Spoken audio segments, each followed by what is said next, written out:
porque yo creo que fue un año o así, tuve ocasión de escuchar a la profesora Lario en un ciclo de conferencias en el que en aquel momento se realizaba una comparación entre políticos españoles de la época de la Restauración, en aquella ocasión, con políticos europeos del momento. Y yo tuve ocasión de escuchar a la profesora Lario en una comparación entre José Canalejas y Lloyd George. Y José Canalejas, además, fue decano de este colegio de doctores y licenciados hasta el que se convirtió en presidente del Consejo de Ministros. Y ya en aquella ocasión avisé a la profesora Lario que abusaríamos de la confianza para invitarla en alguna ocasión a hablar de este tema, precisamente de monarquía y república, que surgió en aquella conferencia, en la fase de debate de aquella conferencia. Muchísimas gracias por aceptar nuestra invitación y le dejo con la palabra, profesora. Gracias. Buenas tardes. Pues muchas gracias por invitarme, por tener la ocasión de exponer un tema, desde luego, relevante para nuestra actualidad y para poner en práctica eso que ahora, además, con el grado, con el Espacio Europeo de Educación Superior, llamamos las competencias. Es decir, cuando uno hace historia o estudia historia, dice, ¿para qué? ¿Para qué nos hace competentes? ¿Qué competencias nos aporta? Bueno, pues una de las fundamentales es, para un contemporaneísta, es poder analizar y entender nuestra vida común, actual, el sistema político, las tendencias hacia las que vamos o podemos ir, y sobre todo desde el punto de vista, yo siempre pongo el ejemplo o hago la comparación con un médico, ¿no? Que uno va a un médico porque tiene una dolencia y lo primero que hace es sacarle la historia clínica. Pues nosotros somos eso, la historia clínica, o sea que cada análisis de la actualidad, incluso cada decisión en la actualidad, necesita tener su historia, su historial, para saber de dónde viene el asunto, cómo se desenvolvió históricamente, porque probablemente, y así sucede muy a menudo, pues ya ha habido soluciones aceptadas, soluciones rechazadas, soluciones que no se inauguraron nunca porque hubo otras que parecieron más adecuadas para aquel momento, pero que a lo mejor en un momento posterior podrían ser útiles, ¿no? Podrían ser útiles.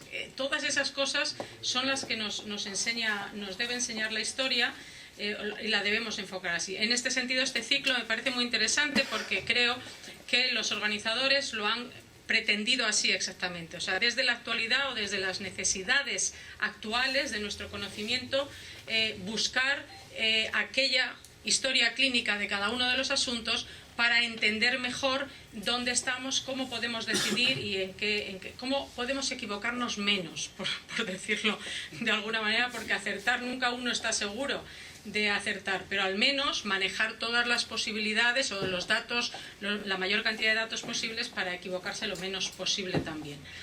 Es que además nosotros justamente somos contemporaneístas, se estudia desde esa óptica y nuestro estado contemporáneo se caracteriza fundamentalmente porque nos convierte a todos en políticos activos.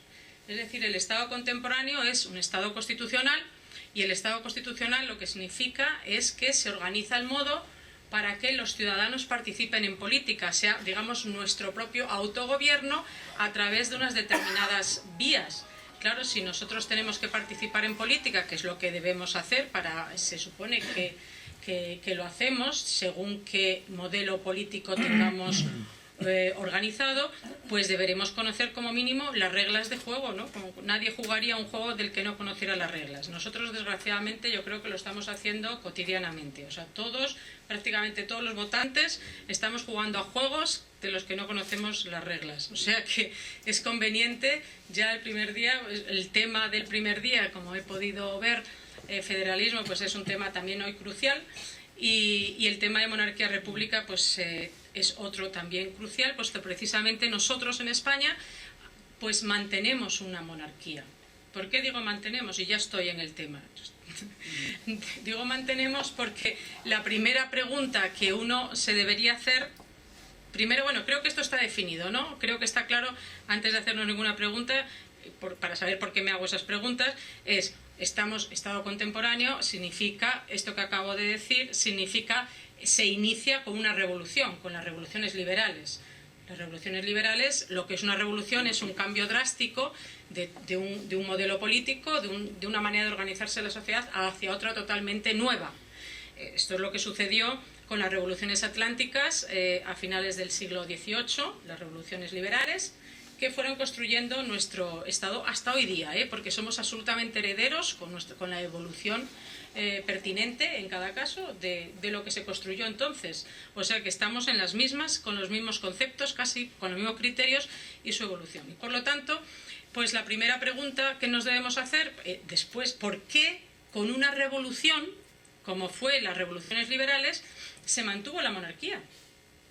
Y no solamente se mantuvo, sino que se mantiene hasta la actualidad. ¿Y qué diferencias hay entre monarquía y república? ¿Y por qué virtualidad puede tener la monarquía para que se mantenga? Si tiene alguna justificación o no, porque hoy lo más común es decir que no hay ninguna justificación y que sería un absurdo absoluto el que exista la monarquía, ¿no? Y parece que nadie podemos entender por qué existe. Pues tuvo su razón.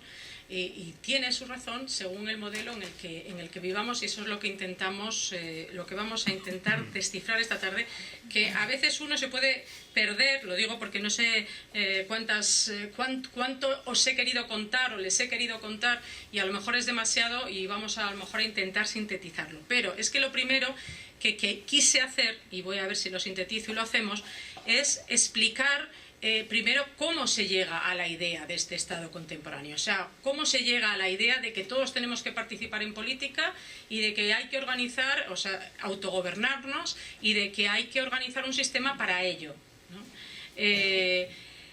Y por eso vamos a contar un poquito de teoría, de ideas políticas, de doctrinas políticas. No es que no hay que asustarse porque aparezca yo ahora por el Renacimiento, es decir, no voy a contarlo, no voy a remontarme tanto, pero sí voy a empezar por ahí, porque efectivamente, como la propia palabra indica, luego si me da tiempo y me recuerdo, cuento una anécdota del Renacimiento y esto porque es interesante. Pero como la propia palabra indica, Renacimiento es retomar, es el renacer de la cultura clásica, después de una etapa de la Edad Media en que parece que se había olvidado todo lo que había sido la fundación incluso de nuestra existencia cultural, ¿no? Nuestros orígenes culturales, como eran las repúblicas, bueno, toda Grecia y Roma, pero en el caso que nos va a interesar ahora, las repúblicas griega y romana, pues efectivamente el Renacimiento lo que hace es retomar, recordar, releer, traducir todo lo que se conocía en la época clásica y difundirlo, es decir, volver a ponerlo en actualidad a partir del Renacimiento, y eso va a ser muy importante para entender, porque nada hay nuevo bajo el sol, cómo se va creando hasta el 18 una nueva doctrina política que nos forma lo que tenemos hoy día desde las revoluciones liberales, ¿no? La idea de ciudadano, la idea de soberanía nacional, la idea de autogobierno, la idea de participación, separación de poderes, todas estas cosas que van intrínsecas al sistema contemporáneo. Pues efectivamente en el Renacimiento sucede que entre otras cosas, entre el Renacimiento cultural, que casi todos lo conocemos por arte y demás, efectivamente se lee a los clásicos, se lee a Tácito, a Tito Livio, se observa que la forma de gobierno que tenían no tiene nada que ver con la que estaban teniendo desde la Edad Media, que sabemos que venimos del sistema feudal, luego a partir del 15 o un poquito antes el Estado moderno, el absolutismo, y a partir de ahí nosotros, ¿no? El Estado constitucional. Pues efectivamente no tenía nada que ver lo que estaban viviendo con lo que habían vivido, lo que había sido la época clásica. Así que por lo tanto se empiezan a... Maquiavelo es el principal teórico, el principal escritor, pensador del Renacimiento italiano, porque es la península italiana la que, digamos, aporta para la modernidad todo este Renacimiento. Maquiavelo es el que difunde realmente el sistema clásico de gobierno. No lo hace en su obra más conocida, en El Príncipe, sino en sus discursos. Los discursos es lo que leen los humanistas.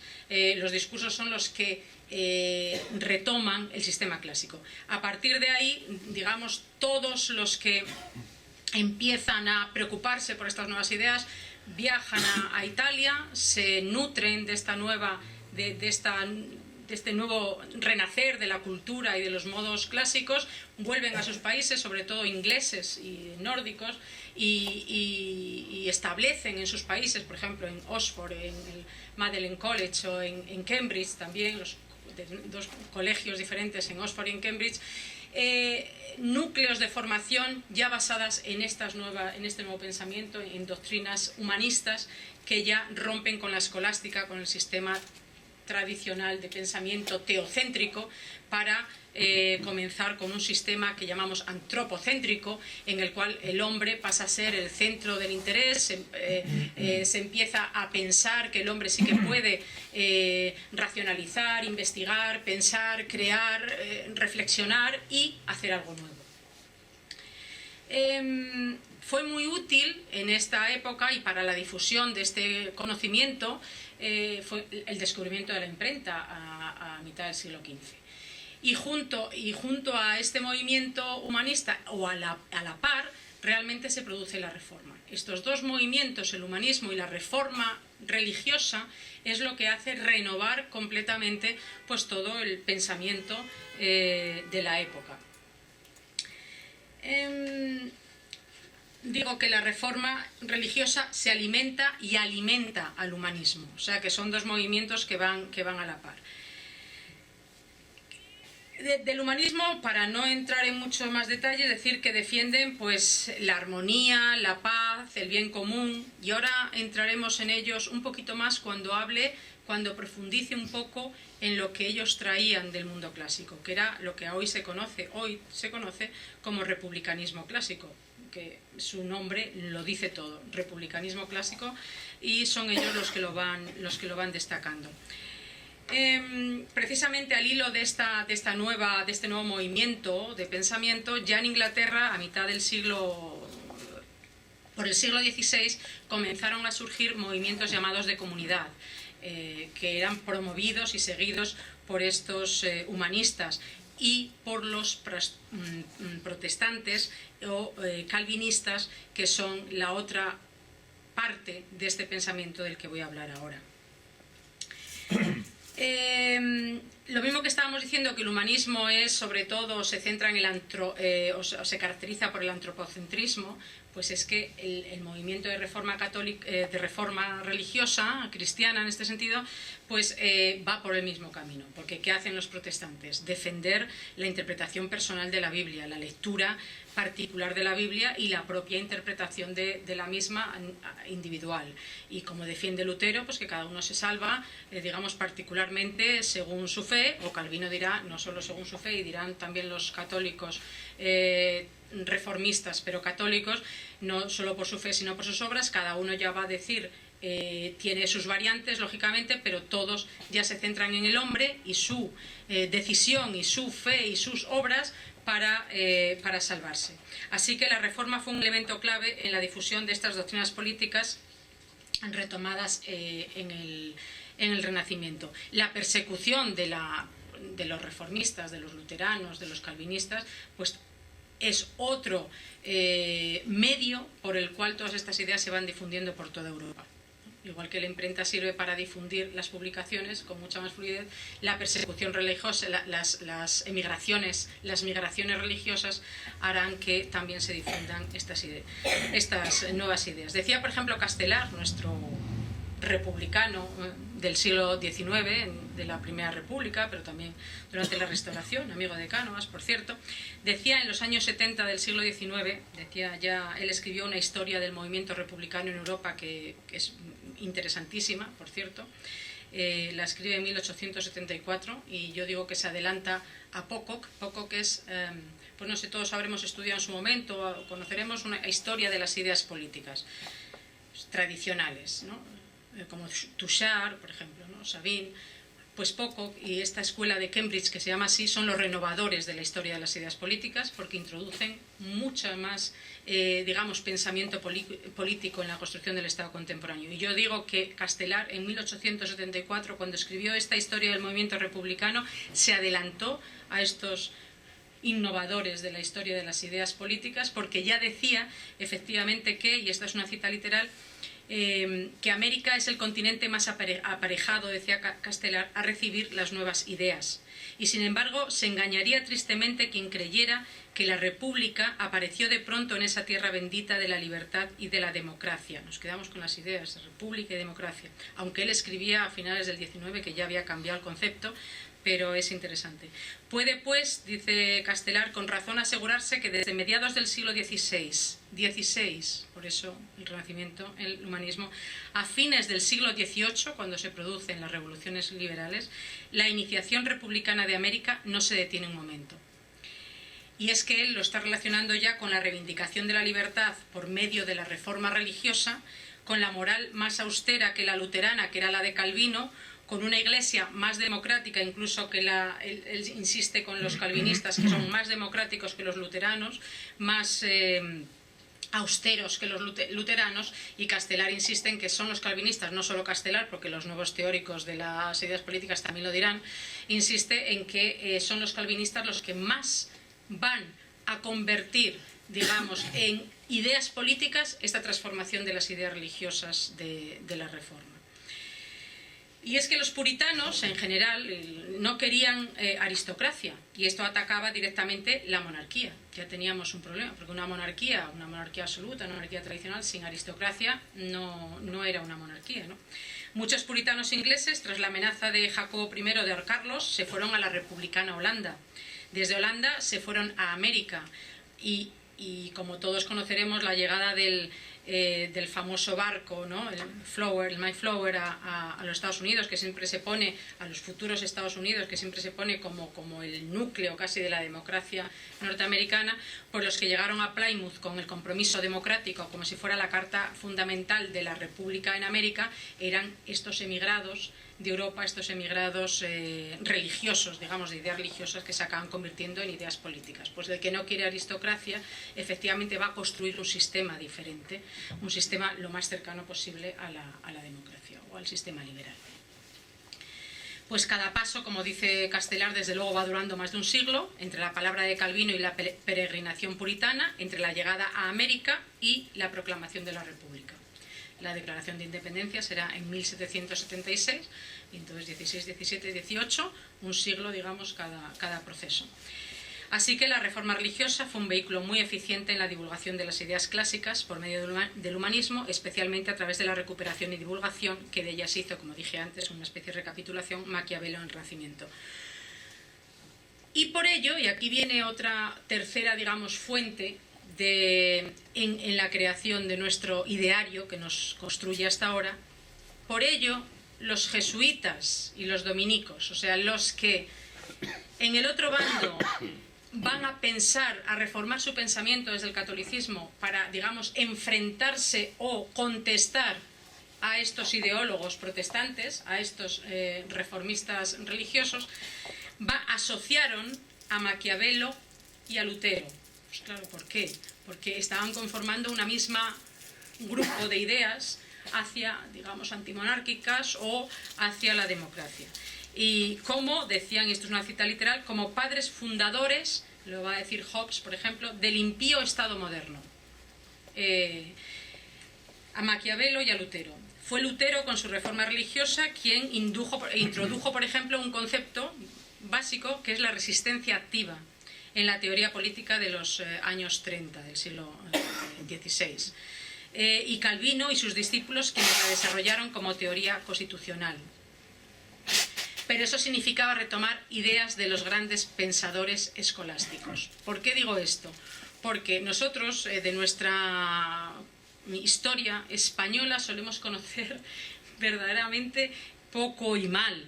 Y entonces, por ejemplo, tenemos un siglo de oro, ¿verdad?, que son los pensadores del siglo XVI, que son esta nueva escolástica, que no sabemos usualmente, ¿no? Y lo digo por los historiadores, no solo en términos generales, por supuesto que no, pero, o sea, que no se divulga en la enseñanza media, en la enseñanza, pues que es son estos pensadores del siglo de oro, del siglo XVI español, esta nueva escolástica, Francisco Suárez, Vitoria, el padre Mariana, los que contribuyen con conceptos fundamentales al Estado contemporáneo. Contribuyen con conceptos fundamentales como basados casi todo ello en el derecho natural. El derecho natural, incluso la soberanía popular, el consentimiento del pueblo, todo esto lo defiende, por ejemplo, Mariana, el padre Mariana, que defiende el tiranicidio. Defiende el tiranicidio porque en el momento en que, digamos, los gobernados no hayan dado el consentimiento, en que el rey se convierta en tirano, en que se rompa el pacto, todas estas cosas que no vamos a entrar en ellas con mucho detenimiento, desde ese momento el padre Mariana dice, pues está justificado el tiranicidio, hay que deshacerse del gobernante malo que no atiende a los gobernados y cambiarlo, ¿no? Pues esos conceptos fundamentales para el Estado contemporáneo están introducidos no solo, o sea, ya hay tres patas en esta mesa, no solo por los reformistas religiosos, la reforma religiosa, no solo por el renacimiento del mundo clásico, de las doctrinas clásicas, del republicanismo clásico a través del humanismo y Maquiavelo, sino también por los pensadores humanistas, también humanistas, pero desde el mundo católico, lo que llamamos la contrarreforma, que reforman a su vez el pensamiento tradicional y son los grandes pensadores del siglo de oro español, ¿no? Ya digo, Suárez, Mariana o Vitoria. Los nuevos teóricos, los nuevos analistas de la historia de las ideas que estoy citando de la escuela de Cambridge, como Pocock, Skinner, etcétera, lo reconocen así. Skinner dice, menciona la obra de Mariana, la obra de Federico Suárez, que por cierto su obra fundamental, el Tratado de Ley, no lo voy a decir en el latín, fue reimpresa, que se escribió en 1612, se reimprimió en Inglaterra, porque ahora veremos un poco de la Revolución Inglesa, pero se reimprimió en Inglaterra en medio de la Revolución Inglesa, en 1672, la obra de Federico Suárez, que ya digo, insisto, todos estos personajes del siglo de oro español hablan, lo que nos interesa, por lo que los mencionamos aquí, es por los conceptos básicos de soberanía popular, consentimiento del pueblo, pacto social, derecho natural. Decía Skinner, uno de estos tratadistas actuales, o vamos, de nuestra época, que renuevan la historia de las ideas, que estos pensadores católicos difundían tanto como los calvinistas la doctrina de la soberanía popular. Y Skinner coloca incluso antes a Juan de Mariana con su teoría del tiranicidio que a Suárez, como antecedente del propio Locke. Locke es el que escribe, después de la Revolución Inglesa, en 1690, el que legitima la Revolución Inglesa y el que escribe los tratados de gobierno, que son nuestros tratados de gobierno, o sea, que es como nuestras instrucciones de funcionamiento para el Estado actual, el Estado contemporáneo, los tratados de gobierno. Pues coloca a Suárez y sobre todo a Juan de Mariana como antecedente de Locke en la teoría del consentimiento del pueblo y de su superioridad respecto al gobierno. Una cosa que he señalado porque es relevante, y así voy apuntando aspectos fundamentales de nuestro Estado contemporáneo, el padre Mariana o Juan de Mariana amplió el concepto de tirano al que aprobara impuestos sin el consentimiento del pueblo. Esto de aprobar impuestos sin el consentimiento del pueblo es el principio básico y fundamental de nuestro Estado contemporáneo.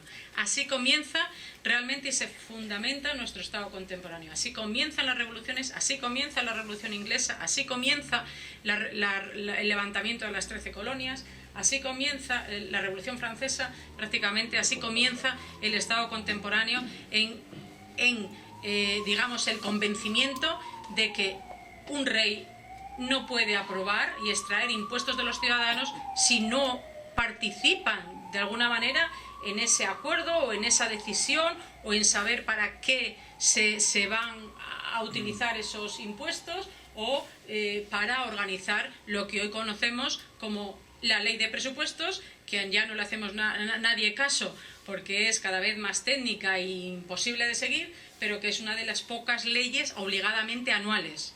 O sea que si no se aprueba, si no se puede aprobar anualmente la ley de presupuestos, tenemos un problema de gobernabilidad, como pasó en el siglo XIX, como pasó en la época de la Restauración, que realmente donde veían la dificultad, si no tenían mayorías claras, era en estas leyes que son obligadas, porque unas leyes las puedes hacer o no hacer, pero la ley de presupuestos la tienes que hacer todos los años, la tienes que aprobar todos los años y tienes que tener en nuestro sistema una mayoría para ello. Bueno, pues Juan de Mariana ya ampliaba el término de tirano para el que aprobara los impuestos en el consentimiento.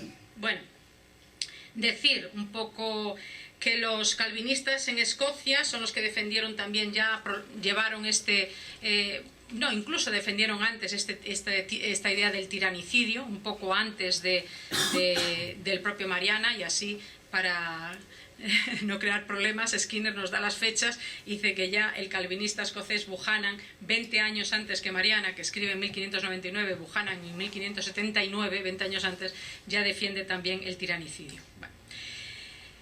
Así que, en resumen, se comenzó a hablar ya de derechos, no de deberes religiosos, y a manejar como conceptos lo individual y lo común, que aquí viene la diferencia, digamos, para ir mezclando conceptos, no ir tan lineal en la explicación, la diferencia entre nuestro sistema actual. Nuestro sistema es liberal, ¿no? Liberal democrático en el siglo XX. Comienza siendo liberal en el siglo XIX, liberal clásico, y en toda la evolución a finales del siglo XIX y principios del siglo XX, sobre todo, con la aprobación de los derechos sociales, por la lucha social de las organizaciones obreras, ¿no? Desde el siglo XIX, la aprobación de los derechos sociales a principios del siglo XX nos convierte, y el sufragio universal, en un liberalismo, en una democracia liberal. Antes era un liberalismo, luego una democracia liberal. Al lado de este liberalismo, la otra gran idea que estamos manejando aquí y que me adelanto ya para que la vayan teniendo en la mente, es este republicanismo clásico, que tiene también tienen algunas diferencias entre ambos. No precisamente la diferencia que pueden estar pensando, ¿no? El republicanismo, hoy día hablamos de republicanismo y todo el mundo piensa en una forma de gobierno, en que sea monarquía o república. Pero la idea de república quiere decir res pública, cosa pública, atención a lo común. Entonces, republicanismo clásico no tenía por qué ser antimonárquico, no estaban hablando exactamente de monarquía o república, estaban hablando de lo común, de que todo gobierno que tenía que ser, todo gobierno que legítimo o se legitimaba por atender al común, a lo común, a los intereses comunes. Y por eso se habla de virtud cívica, civis es lo común, y de ahí viene la palabra república, que luego va teniendo otras connotaciones, veremos por qué, como forma de gobierno. Y entonces, quiero explicar, ¿y cuál es la diferencia? ¿Qué diferencias hay entre estas dos corrientes de republicanismo clásico y liberalismo? Pues hay una diferencia importante, que es la siguiente. Digamos que el republicanismo clásico era lo viejo, ¿verdad?, lo que venía desde el mundo antiguo, contribuyó mucho a la formación de un nuevo pensamiento en toda la época después del Renacimiento hasta la Revolución Inglesa, que ahora veremos, pero digamos que ahí se quedó en las cuestiones que lo definen, mientras que salió triunfante la idea liberal. La idea liberal es nueva, es lo nuevo, porque liberalismo no hemos hablado nunca de liberalismo en el mundo clásico. Liberalismo se habla solo ya en el mundo contemporáneo. Es una idea nueva, y republicanismo clásico es una idea vieja, por decirlo así, o antigua. Y la diferencia fundamental es la siguiente, y es que el republicanismo clásico, claro, se daba, su modo de llevarse a cabo era en las antiguas repúblicas romana y griega, en las pequeñas ciudades-estado, en pequeños organismos que podían gobernarse directamente, con lo que se llama democracia directa, en el ágora, como en la plaza del pueblo, podríamos decir, ¿no?, en que cada uno sale y decide lo que hay que hacer con las cosas del común. Eso es la democracia directa. A la altura cuando se está creando este nuevo pensamiento, a la altura del 18, finales del 18, cuando se producen las revoluciones, incluso cuando se produce el nuevo pensamiento ya, Locke, que escribe a finales del 17, pues claro, ya no puede pensar en una democracia directa. Ya los grandes estados europeos, al menos, América ya veremos que será otra cosa, pues en los grandes estados europeos no se puede pensar en democracia directa. Entonces hay que pensar en otro sistema. Bueno, pues si no hay democracia directa, ¿qué puede haber? Pues una democracia representativa. Si no podemos estar todos en la plaza para decidir cómo tenemos que gobernarnos, tendremos que nombrar, tendremos que elegir a aquellos que nos representen. Cada X número de personas nos representan alguien que va a una plaza, que ahora es el Parlamento o la Corte, y deciden sobre el gobierno. Así que ahí surge el sistema representativo, ahí surge la idea liberal, porque entonces se construye de una manera ya diferente.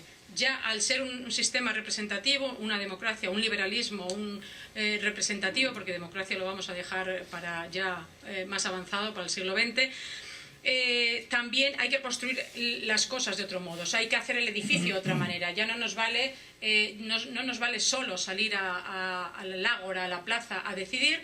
Ahora ya tenemos que mandar unos representantes, tiene que haber una institución que los acoja, que tenga un determinado funcionamiento y alguien que decida. Es decir, se va construyendo lo que hoy conocemos como el Estado liberal, el Estado constitucional, con una serie de instituciones, con unos poderes separados, en la que los representantes de los ciudadanos tengan un poder, haya un poder ejecutivo que ejecute lo que los ciudadanos han dicho a través de sus representantes que había que hacer, y luego un poder judicial que garantiza que eso se hace correctamente y que se cumple los principios establecidos en el sistema. Es lo que es una constitución. Una constitución no es nada más que la organización, la separación de los poderes, el establecimiento de los derechos y la separación de poderes para garantizar esos derechos, y las normas establecidas para cumplir eso. Entonces, ¿qué sucede en el liberalismo? Que si actuamos por representantes, digamos, nosotros ya uno a uno, cada uno de nosotros, pues ya no tenemos una participación tan activa en la política. Efectivamente,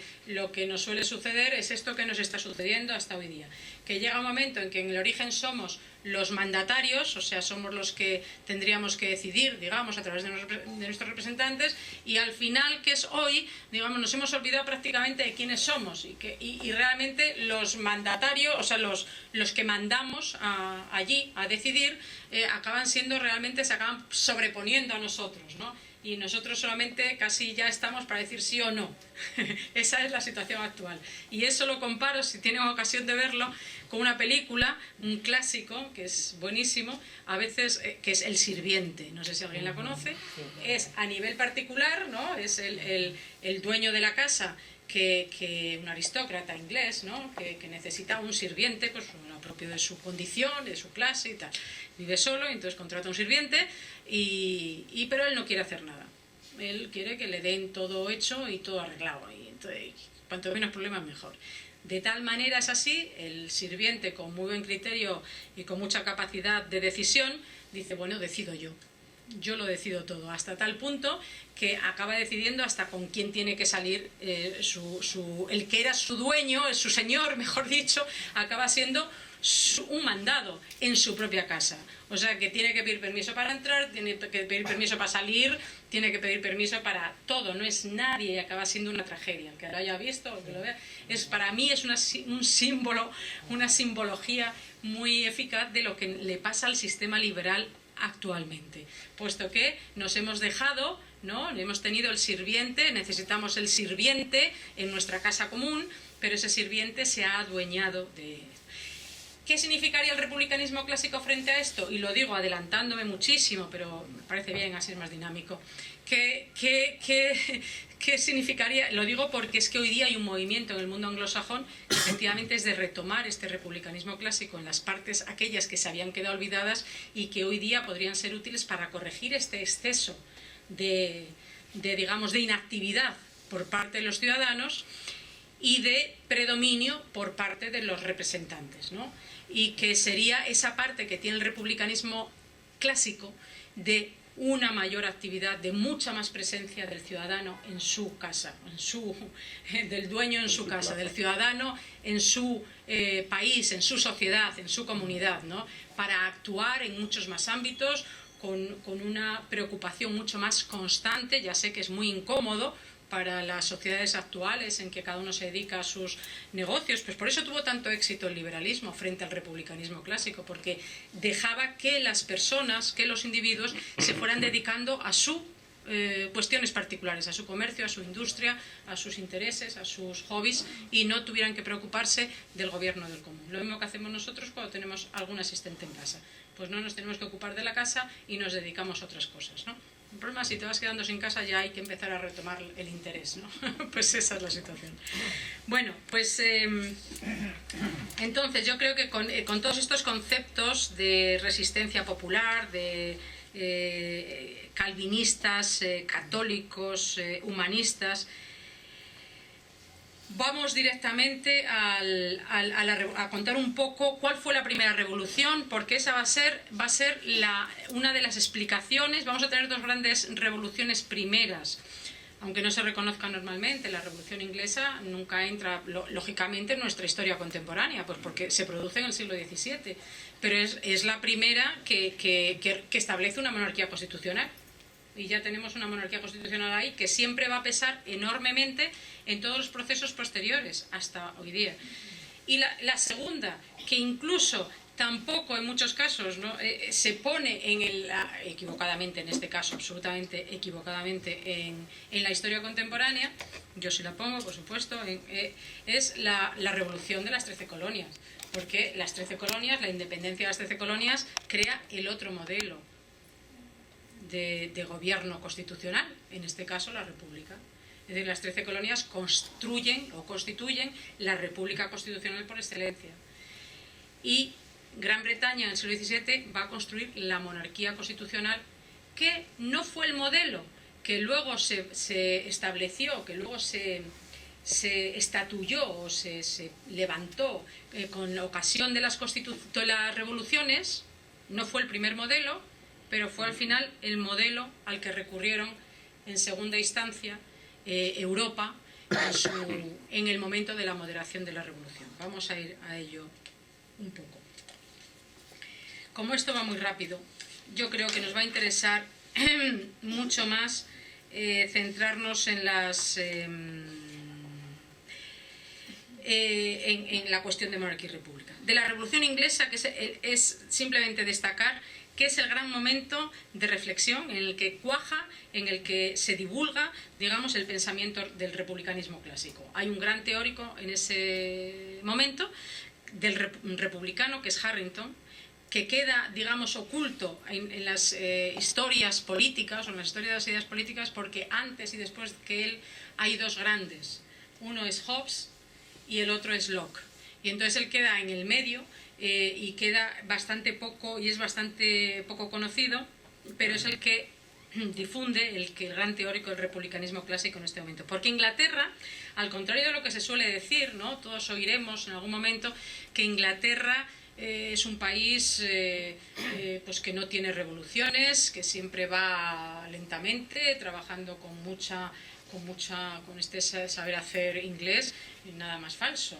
Y lo único que sucede, no digo el resto, pero lo de la revolución, claro que la han tenido, y además revolución, lo que pasa que es mucho antes, es un siglo antes, y para cuando llegan las demás revoluciones al continente y a América, pues ellos ya han tenido todas sus revoluciones, le han cortado la cabeza al rey, a Carlos I, han tenido guerra civil, han tenido dictadura de Cromwell, han tenido república, han tenido la restauración de la monarquía, es decir, lo han tenido todo. Y incluso han tenido un sistema que se va a reproducir en todas las revoluciones, el sistema de convención, que simplemente significa que cuando se produce en las revoluciones actuales, liberales me refiero, en las revoluciones liberales, siempre, claro, como ya la doctrina desde Locke es la separación de poderes, pues se establecen los tres poderes, el poder legislativo, ejecutivo y judicial.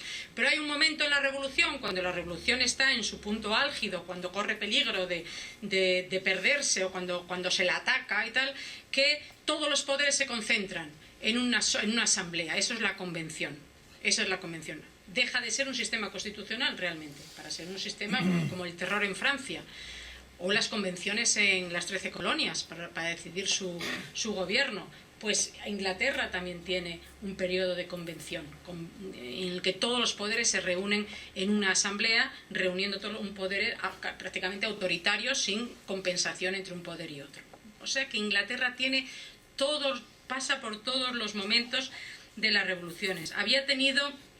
Inglaterra tiene una tradición, por eso decimos no tiene constitución escrita, porque Inglaterra lo que tiene es un cúmulo de normas, que si las reúnes a todas ya sería una constitución, pero es verdad que las tienes que reunir y que no están establecidas como se han hecho luego a partir de finales del 18, con unos criterios mucho más elementales de un poder, otro poder, otro poder, una regulación mucho más racional. Ellos tienen una acumulación de legislación tradicional que constituye su forma de gobierno, su constitución.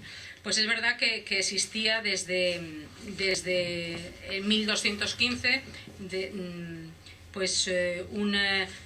la Carta Magna, que era, digamos, una declaración de derechos a la que recurrieron los ingleses cuando hubo un intento de monarquía absoluta realmente por parte de los Tudor. Fueron los Tudor a finales del siglo XV cuando introdujeron en Inglaterra el absolutismo con Enrique VII, todavía sin dejar de respetar la Common Law desde la Carta Magna, que digo de 1215, pero a la muerte de Isabel I en 1603 sin descendencia dieron paso a los Estuardo con Jacobo I, y ahí es cuando el absolutismo intentó imponerse, y ya entramos en el siglo XVII, de una manera radical sin respetar la Common Law.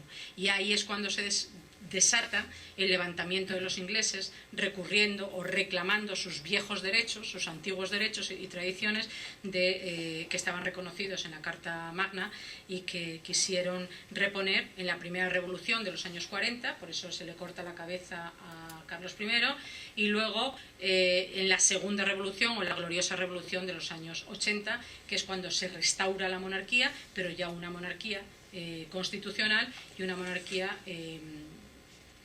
que respeta pues el papel del Parlamento y la división de poderes. Se hizo, efectivamente, durante esta época de la Revolución Inglesa, se hizo la primera constitución, una constitución que ellos tuvieron, que se llamó el Agreement of People, que es en la época de Cromwell, es decir, unas normas de comportamiento que se atenían en todo a lo que era el republicanismo clásico, res pública, bien común, servidores del Estado, es decir, unas garantías, unas exigencias para que las cosas se produjeran así. Apenas pasó una década entre la proclamación de la República en Inglaterra en 1649, cuando se cortó la cabeza al rey, hasta la restauración de la monarquía en 1658, que murió Cromwell. Tardó en entrar el rey unos años, entró de nuevo en mayo, se proclamó la República del 49, en mayo, y en mayo del 60 entró de nuevo el rey restaurado, todavía no el de la gloriosa revolución, pero sí se restauró la monarquía. La segunda vez no le tuvieron que cortar la cabeza, porque ya sabiendo lo que pasaba llegaron a un acuerdo y se cambió de Casa Real. Pero lo que me interesa destacar de esta época de la Revolución Inglesa es toda esta, por ejemplo, la nueva conciencia cívica que se crea, por ejemplo, el ejército que surge, el ejército del Parlamento que surge frente al ejército real. Es una cita literal, hombres llamados a defendernos y a defender los justos derechos y libertades de nuestro pueblo. Es el antecedente de las milicias. Cuando en España, si estudiáis algo del siglo XIX, del liberalismo del siglo XIX, de las revoluciones del siglo XIX, lo primero que se establece es una milicia. La milicia es la fuerza armada, digamos, popular, para defender la Constitución, para defender el sistema liberal. Pues esto estaba ya en el ejército del Parlamento, que se crea en la Guerra Civil frente al ejército del rey. Y se hace en 1647, es esta, digamos, legislación, una Representation of the Army, en 14 de junio del 1647, del mismo año que la Constitución, antes el Agreement of the People, que frente a la antigua Constitución, la anciana Constitución, promueve un cambio radical, un nuevo contrato social, un nuevo Estado completamente reconstruido, que era lo que proponían los teóricos del momento. Y fue en estos momentos cuando la República y el pensamiento republicano hizo su aparición en Inglaterra, ¿no? A pesar de que no vamos a contar nada más de esto, porque vamos muy apurados. Fue en esta época de la Guerra Civil, de la Revolución Inglesa, una revolución gloriosa, cuando se entiende que surgen los partidos políticos en el mundo constitucional.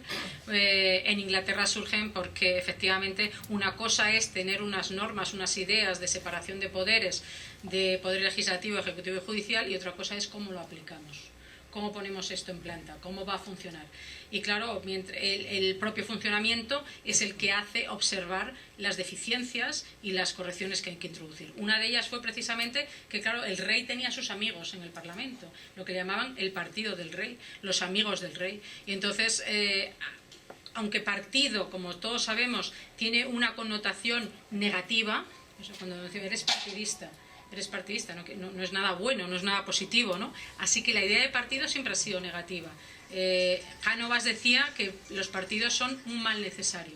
Y efectivamente es que no se sabe gobernar sin partidos. A partir de lo que sucedió en Inglaterra con los amigos del rey, se entendió que había que organizarse en grupos grandes en el Parlamento para que el rey no se sobrepusiera a los representantes de los ciudadanos si no estaban agrupados en partidos, ¿no? Entonces de ahí viene la idea, y digo, esto también es actual para lo que nos está pasando ahora, pero bueno, todo hay que reformarlo en algún momento dado, ir pensando en sistemas nuevos, pero de ahí viene la idea también de que ya que hay que tener partidos, al menos que sean grandes y los menos posibles. Y por eso surge la idea de bipartidismo, sobre todo en Inglaterra. Porque dice, bueno, pues al menos dos grandes partidos, uno que englobe un pensamiento más conservador, de mantener lo que hay y demás, y otro que englobe los movimientos más reformistas, más de avance, ¿no? Pero cuantos menos porque ya que tener partidos es malo, dice, bueno, pues ya tener muchos partidos es lo peor. Y entonces, pues de ahí surge la idea de bipartidismo, y así hemos funcionado hasta generalmente todas las leyes electorales pues se corrigen, y por eso se critica tanto, pues no tiene por qué estar bien, porque efectivamente puede haber muchas muchas representaciones muy descolocadas cuando se corrige una ley electoral para procurar que salgan dos grandes partidos y que no haya muchos partidos pequeños, pues claro, puede dar el caso, como se está criticando en nuestros momentos, a que haya cosas raras, ¿no? De que haya representaciones extrañas, muy mal compensadas, muy mal representado. Pero eso surge también en la época de la Revolución Inglesa.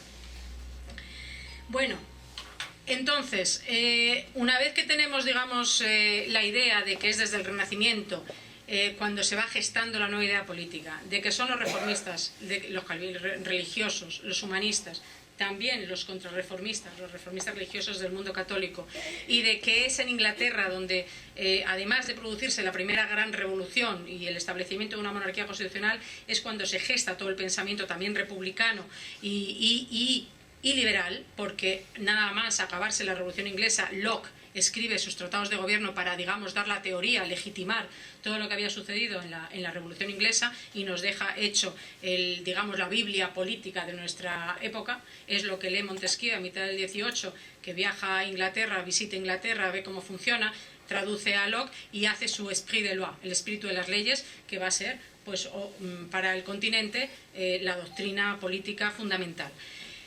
Vale, entonces tenemos todo esto y llegamos a las revoluciones de finales del 18.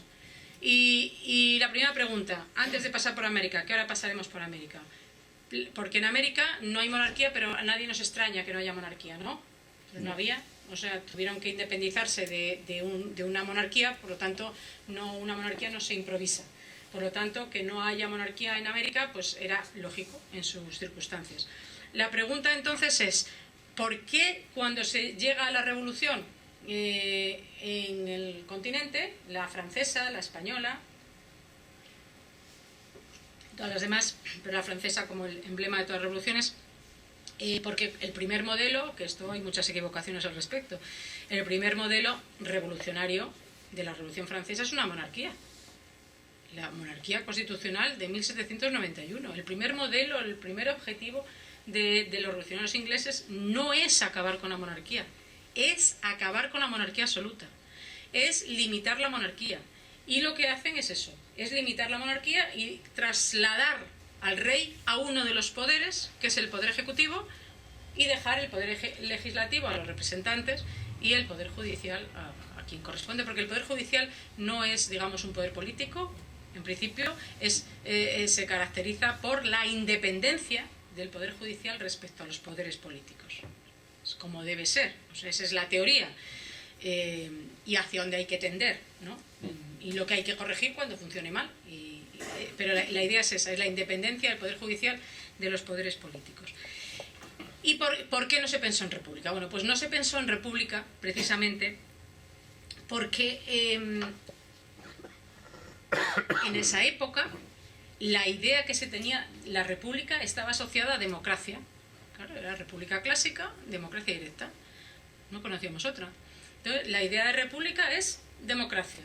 Y claro, son las revoluciones burguesas, acordémonos, tampoco, no han pensado en hacer una democracia, no, ¿qué es eso? Además, una democracia tenía muy mala, una idea muy negativa, porque era como sinónimo de anarquía. En grandes estados no se imaginaba uno cómo se podía, ya digo, lo acabo de decir, ¿no? Cómo se podía gobernar uno ahí en el ágora, ¿no? Participando todos en masa, pues no se entendía, eso no podía ser, ¿no? Entonces, por la misma razón, no se podía pensar siquiera en república, porque era asociado a democracia y a anarquía. Decía, por ejemplo, en el caso español, una cita de el Semanario Patriótico, que era una publicación revolucionaria, son ilustrativas de esta idea clásica de república, ¿no? Dice, si alguna de las monarquías existentes hoy se redujese a una sola población, no sería escandaloso el que adoptase un gobierno democrático, pero entre nosotros nadie lo pretende, nadie lo desea, y está tan lejos de convenirnos como de ser posible realizarlo. Cesen, pues, los temores reales y afectados de que vengamos a caer en los horrores de una democracia incompatible con nuestra propia situación y con nuestras propias relaciones exteriores. O sea, no es la idea, es que nosotros tenemos que aprender en historia. Una de las cosas que enseñamos, lo primero es que los conceptos, el mismo término no tiene siempre el mismo significado. O sea, democracia no significa ahora lo que entonces significaba, y república no significa ahora lo que entonces significaba. O sea, los conceptos tienen también su propia historia y hay que entenderlos en el momento, con la gente que los manejaba, lo que entendían cuando lo oían y los significados que tenían. Y en ese sentido, por eso esta cita, quiero dejar sentado que efectivamente no querían, no podían pensar siquiera en república. Decía una politóloga, María Luisa Sánchez Mejía, que solo, está en este libro precisamente en la aportación que solo el título de un manuscrito de Constant sobre la posibilidad de una constitución republicana en un gran país, decía Constant, Constant es un teórico de la Revolución Francesa, que escribe durante la Revolución Francesa, y es el máximo teórico, el que, digamos, va a hacer sostener la monarquía hasta la actualidad, porque es el que teoriza sobre el poder moderador, el cuarto poder, la necesidad de un poder moderador. Él es republicano, la necesidad de un poder moderador por encima de los poderes establecidos, y él escribe y reflexiona sobre la posibilidad de una constitución republicana en un gran país. Y solamente ya el hecho de que un pensador republicano ponga en duda y escriba alrededor de las dificultades o imposibilidad de una república en un gran país, pues ya nos dice también mucho de lo que significaba entonces y de lo que se entendía entonces por república.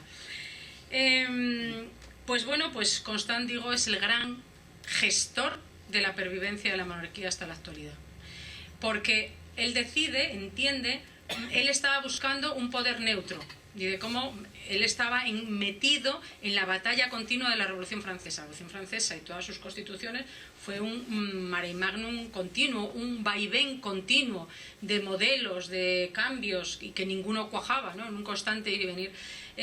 Benjamin Constant reflexionó sobre cómo estabilizar este proceso, cómo estabilizar el sistema, la revolución, ¿no?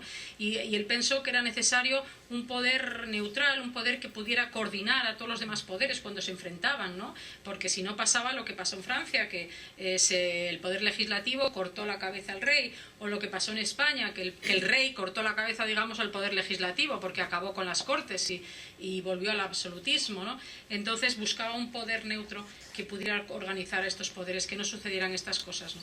Y ahí pensó en la monarquía y dijo, bueno, pues ¿a quién buscamos?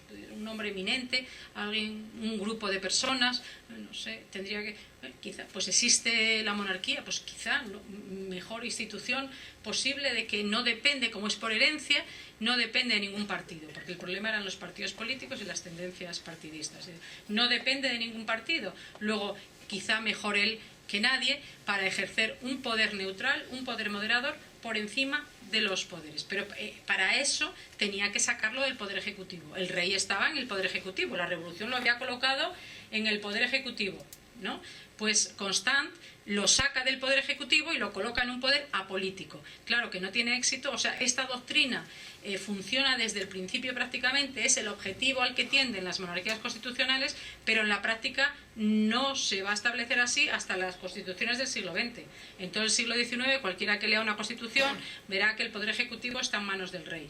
Otra cosa es cómo funcionaba, porque al final todo se creó por abajo, digamos, por la práctica política, que era muy distinta a lo que decía la Constitución. Pero de las constituciones, excepto en el mundo portugués, por el emperador Pedro I de Brasil, que fue el que, digamos, dictó las dos constituciones, la de Portugal de 1826 y la de Brasil de 1824, en estas dos constituciones ya se recoge el poder moderador, el cuarto poder, pero todavía no perfectamente, sino que también, digamos, hay un poco de mezcla, todavía no está muy claramente definido cuál sería su poder, pero ya está recogido y son los únicos casos en los que se produce. Porque llegados a esto, y ahora que estoy diciendo que en Francia se cortó la cabeza al rey y en España se acabó con... ¿Esto por qué se producía? ¿Por qué se produjo? Porque el modelo que se estableció, el sistema que se estableció, monárquico, porque nunca se pensó en acabar con la monarquía, pues era un modelo, el que llamamos modelo revolucionario o modelo de asamblea. Es decir, que aplicaba linealmente, literalmente, la doctrina de la separación de poderes. O sea que no había manera de hacer convivir los poderes, sino que estaban perfectamente separados. ¿Eso qué significa? Que, por ejemplo, no había un banco azul como hay hoy día. O sea que los secretarios del rey, que se llamaban así, no podían sentarse en las cortes. En todo caso, podían ir a hablar, no tenían ni voz ni voto.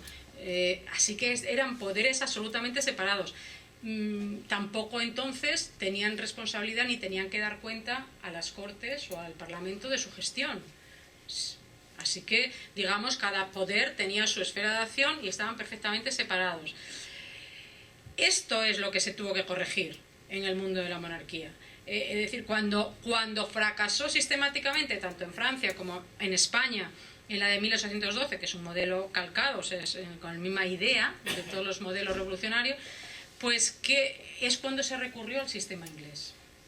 Porque el sistema inglés venía funcionando desde el siglo XVII y en el sistema inglés, no lo conté, pero lo cuento ahora, aunque al principio una de las cosas que se aprobaron fue precisamente esta que acabo de decir, que ningún miembro del rey, ningún secretario del rey pudiera sentarse en las Cortes, esto rápido se olvidó. Esto rápido se olvidó y son los creadores del gobierno de gabinete, son los creadores del Banco Azul, por ejemplo. Entonces, mientras aquí estábamos con un sistema de monarquía de asamblea, una monarquía revolucionaria con separación estricta de poderes, Inglaterra estaba funcionando tan tranquilamente, evolucionando, mejorando y tal, pero sin mayores problemas, precisamente con otro modelo de monarquía. ¿Cuál fue ese modelo? Ese modelo es el que descubren, bueno, primero, las relecturas de la Ilustración, o de Montesquieu, o de todos los teóricos, y sobre todo los exilios. Es decir, cuando tienen que exiliarse los liberales, en el caso español, claramente, cuando vuelve Fernando VII en 1814, y luego cuando vamos a ver, en 1814, y luego después del trienio del 20 al 23, que se establece de nuevo el sistema constitucional por 3 años, pues al final de ese interregno constitucional del 3, pues vuelven a exiliarse. Esos 2 exilios, del 14 y luego del 23 al 33, que es cuando muere Fernando VII, esos 2 exilios ilustran, educan, digamos, a nuestros liberales en otro modelo, que es el modelo inglés, que es el que está funcionando en Inglaterra y es el que han recuperado también los franceses a la caída de Napoleón. La Francia de las monarquías, la monarquía en Francia, Luis XVIII, Carlos X, Luis XVIII, Luis Felipe de Orleans, mejor dicho, Luis XVIII, Luis Felipe de Orleans, son modelos copiados del sistema inglés. Es lo que se llama el doctrinarismo, no sé por qué, o sea, aquí siempre estoy muy en contra de ese término porque es totalmente contradictorio con la realidad, o sea, con lo que sucede. No es que sean doctrinarios, es que son prácticos. Y entonces lo que hacen es decir, bueno, la teoría es esta, pero lo que funciona es esto, entonces vamos a introducir este cambio, esta adaptación del sistema constitucional que les está funcionando a los ingleses. Y ese es el siguiente modelo de monarquía que llega hasta hoy día, que es la monarquía de gobierno parlamentario, dicho así, ya queda claro que hay un gobierno parlamentario, un gobierno que pertenece al Ejecutivo y que tiene asiento en el Legislativo. O sea, ya estamos mezclando poderes, ya no hay esa separación estricta de poderes de la primera hora, sino que ahora han abierto una ventanita de comunicación entre el Poder Ejecutivo y el Poder Legislativo. Va a haber un cuerpo, que es el Gabinete, el Consejo de Ministros, que además de pertenecer al Ejecutivo, pertenece al Legislativo, que además de pertenecer al Ejecutivo, se sienta en el Legislativo. Y por lo tanto ya todos los problemas que haya, pues tiene mano y tiene pie en los 2 poderes para resolver. Eso que lleva a la situación actual a una deriva ejecutivista total, ¿no? En que realmente la separación de poderes hoy día, pues en Inglaterra pues, están intentando reformarlo, porque hoy día el que predomina es absolutamente el Ejecutivo, puesto que el Ejecutivo necesita una mayoría en el Parlamento, o sea, y ese Ejecutivo es gobierno el que tiene mayoría en el Parlamento, y desde el momento en que eso es así, controla el Ejecutivo y el Legislativo. Y es muy difícil que pues actúen de una manera crítica, digamos, un Parlamento eficazmente crítica frente a un Ejecutivo. Y entonces eso es lo que hoy día, digamos, una debilidad del sistema que habrá que corregir, que hay que empezar a reformar o a pensar en cómo corregir esa deriva. Pero ese es el gran modelo de monarquía constitucional, la segunda monarquía constitucional y efectiva hasta hoy día. ¿Por qué, digamos, yo distingo entre monarquía de gobierno parlamentario y monarquía plenamente parlamentaria? La monarquía de gobierno parlamentario es el inicio de este modelo en el que si uno lee las constituciones todavía no hay nada de nada, es decir, seguimos igual que al principio prácticamente, el Ejecutivo está en el rey, tal, no se mencionan, no se organizan los partidos, no se organiza el gobierno, pero sí que hay algún artículo que cambia fundamentalmente, y es aquel que dice que los ministros del rey, o los antiguos secretarios, ahora ministros del rey, sí que tienen asiento en las Cortes.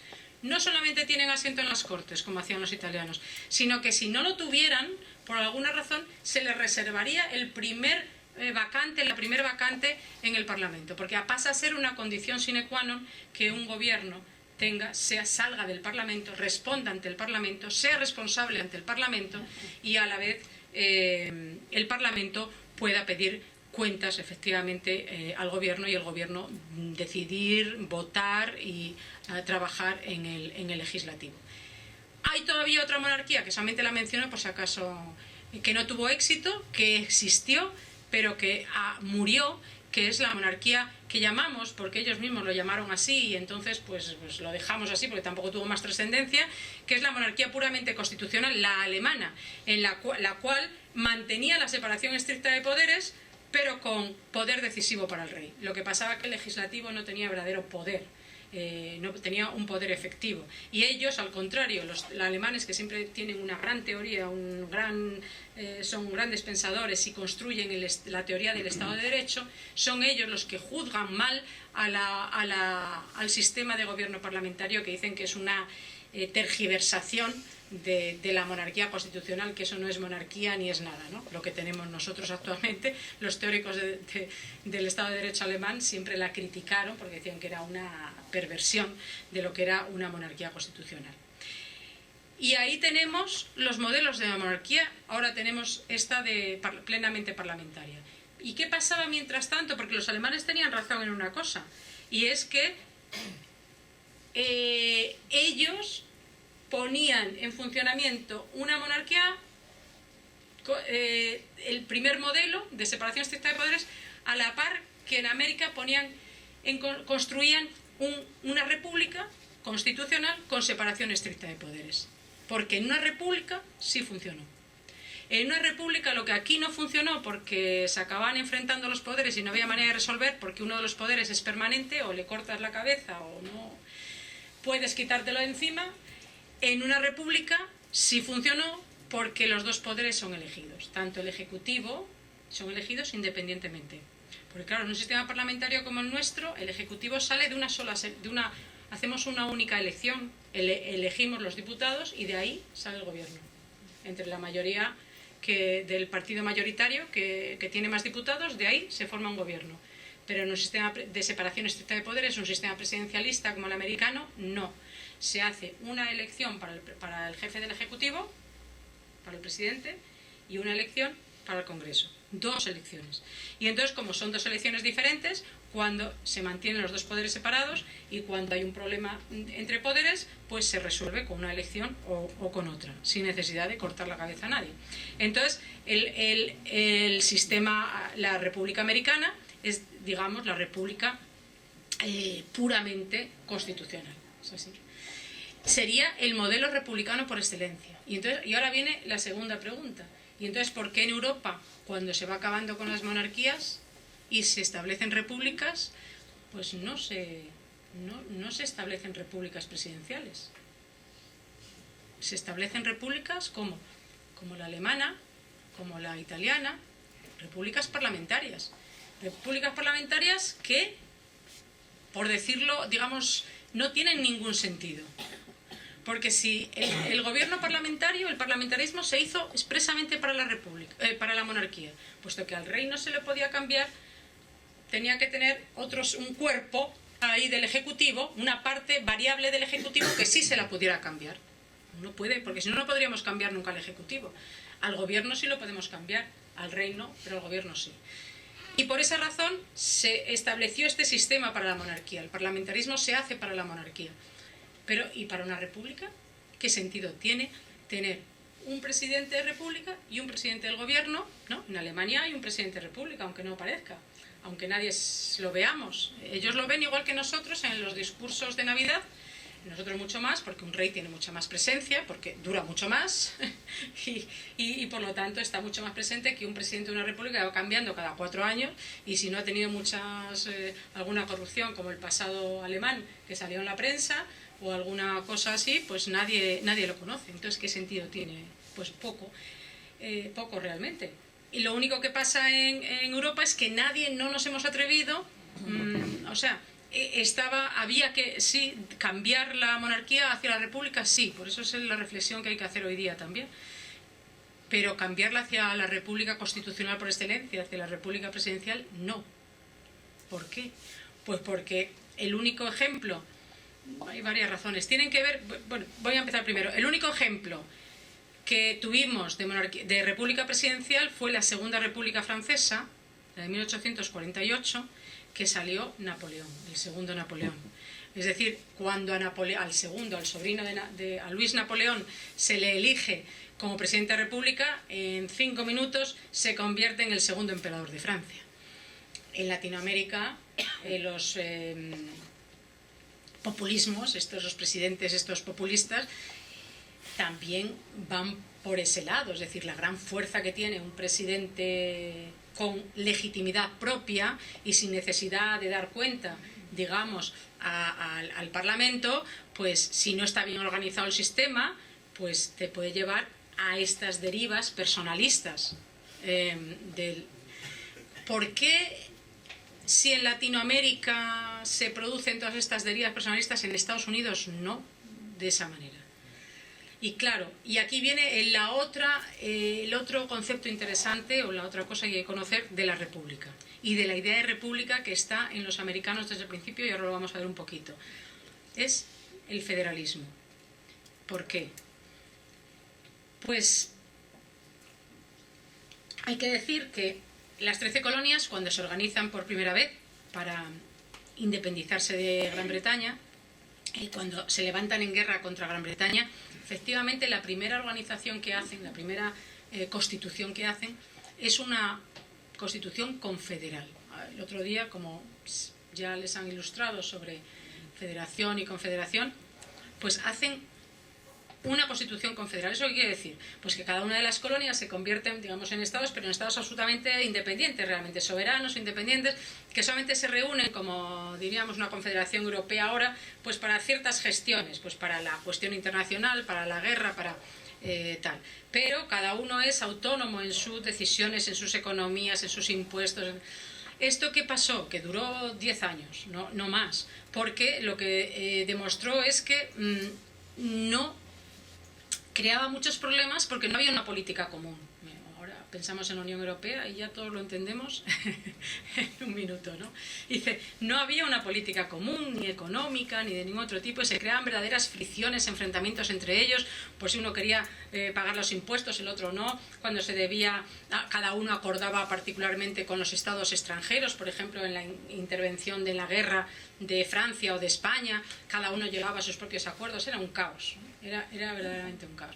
Entonces hubo un movimiento para decidir transformar, reformar esa constitución hacia lo que se llamó una unión, que era una federación. Federar es unir, es que federar significa unir, por eso el problema de los estados ya constituidos, teórico al menos, para establecer una federación. Pues ya estamos unidos, no podemos volvernos a unir, sino que tendríamos que separarnos y volvernos a unir de nuevo de otra manera, ¿no? Es como vamos a descomponer un poco el sistema y ahora luego lo unimos de otra manera.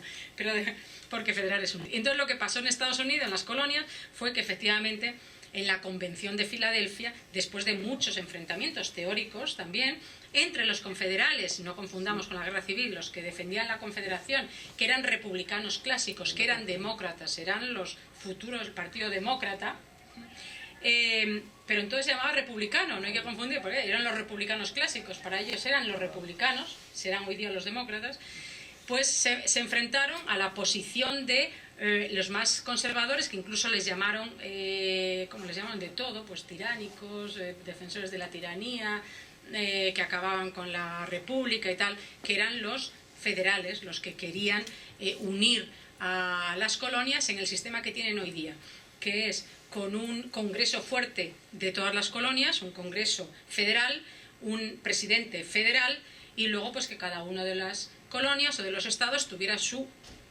autonomía, diríamos en nuestra traducción española, sus sistemas, incluso pues unos diferentes de otros y tal, pero que en las cuestiones generales hubiera cuestiones que eran solo estrictamente dependientes del gobierno federal.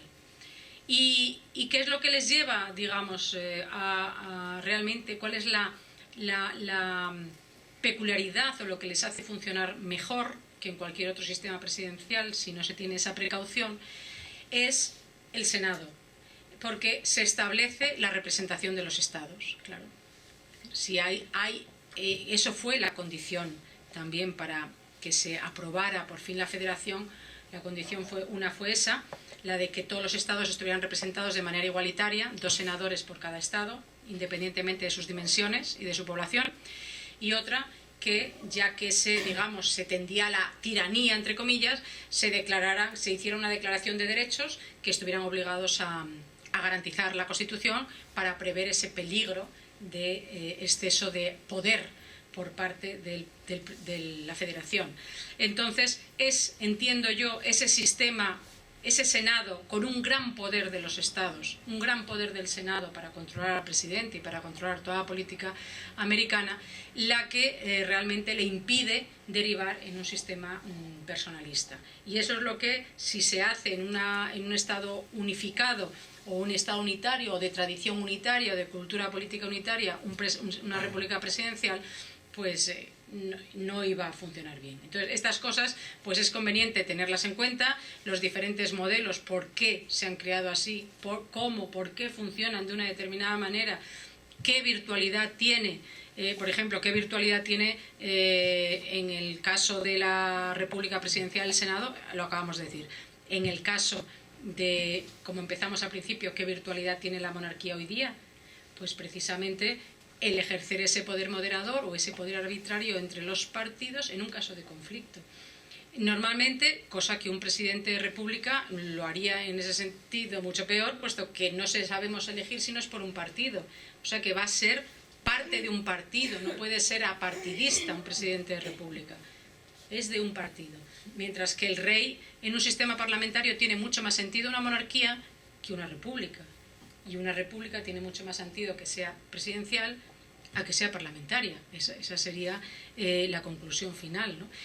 En el caso de la monarquía actual, pues claro, nosotros no vemos actuar, ¿no?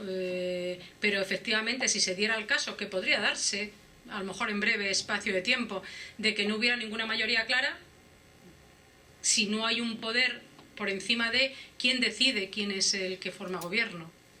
Claro, pues ese es el procedimiento que parece que no, pero esto es como los relojes suizos, que las instituciones, digamos, el sistema constitucional tiene que funcionar como un reloj suizo, con absoluta precisión y equilibrio entre los poderes, y aunque nos parezca una tontería, no lo es, porque evita desvíos, ¿no? Y en el caso, digo, de que no hubiera mayorías claras de ningún tipo, pues efectivamente la Constitución prevé que el rey llama a formar gobierno.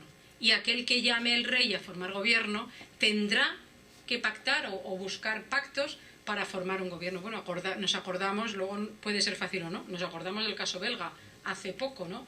Incapaz el rey de formar gobierno. Pero al fin era el encargado el que podía llamar a unos o a otros, el que podía decidir quién era el que tenía que encargarse de esa función, porque todos sabemos que en caso de que no haya alguien que pueda decidir por encima de los demás, en caso de igualdad, ¿quién decide quién decide? ¿Quién decide quién decide, no?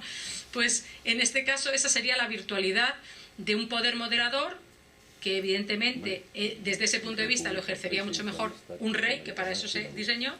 Y yo creo que con esto, como no he mirado ningún de los documentos, seguramente se me ha pasado alguna cosa, pero quería decir una variante, claro, de estos modelos que hemos establecido, que es el parlamentarismo Europa. Si ahora tuviéramos aquí una imagen de Europa y América, tendríamos una América del color presidencialista, de un color, el que fuera, presidencialista, y una Europa de otro color, parlamentario.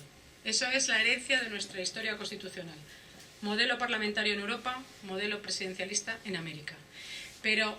Y modelo parlamentario, herencia de la monarquía europea. Pero, sin embargo, al menos empezó habiendo una excepción, ahora hay más, a esto, y es el sistema semipresidencial. El sistema de Francia.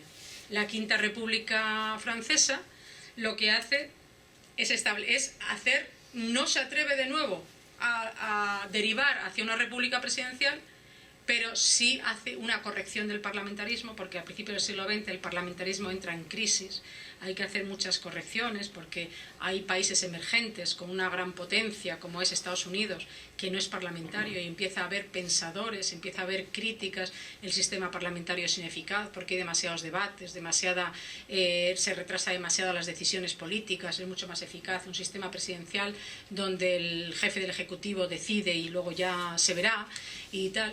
Y entonces empieza a haber esta corriente, esta crítica al sistema parlamentario, y una tendencia, ya en España se decía también, Costa, por ejemplo, Maura tenía en sus escritos una propuesta para la monarquía, pues una monarquía presidencialista es casi una monarquía absoluta, ¿no?